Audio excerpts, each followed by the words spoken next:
My name is Larry Sherman. I am a professor at the University of Cambridge. I've been working on evidence-based policing for almost 3 decades and trying to get the democratic police institutions of the world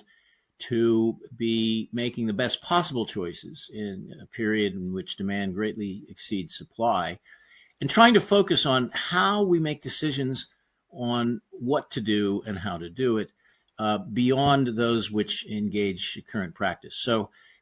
when we first identified evidence-based policing about what's the consequence of things like making an arrest in a certain kind of situation, we expanded it to the triple T with the idea of using complex analytics to target and rank order the most serious cases or people or places. And hotspots was central to all of that. Then there's the testing, no matter what you do, whether it's with victims or offenders or places, you're talking about options that are more or less expensive. And what is the evidence on all of those things in the first place? And secondly, when we want to apply that evidence, how do we track whether officers are doing what their superiors are asking them to be doing? And that's what we're going to talk about at the Society for Evidence-Based Policing meeting in Cambridge on July 21st and July 22nd of 2025. The key question for me in that conference is whether we are now at a new stage of evidence-based policing based on digital management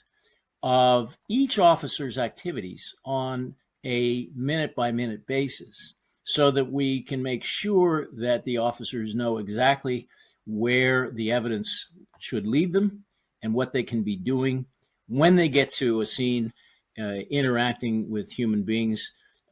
They can disregard what they're hearing in their earphone by way of optimizing their daily schedule. I'll be talking about how that fits into some of the maps of the highest crime hotspots in London, the extent to which violent crime is extremely concentrated in a tiny number of areas, that our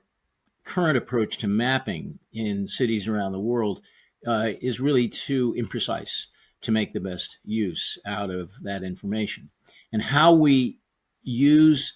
good data in a way that is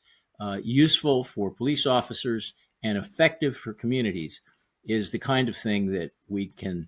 say that we are on the forefront at doing in Cambridge and Scotland Yard and British policing in general. We are happy to say that we have so many police officers and police leaders interested in this, and the conference that we'll hold on July 21st and 22nd in Cambridge will have the greatest collection of policing scholars I think we've ever seen in any one place, any one conference, all talking about things that are terribly important, but very much in need of application. As the Chief Constable and Chief Executive of the College of Policing, Sir Andy Marsh, will be featuring in his keynote talk about how we need to be applying the best evidence to get the best policing. So I hope you can join us, and I hope I have a chance to answer any questions you may have about what I've been trying to say in a very short amount of time. I'll have a little bit more time if you can come to Cambridge on the 21st and 22nd of July.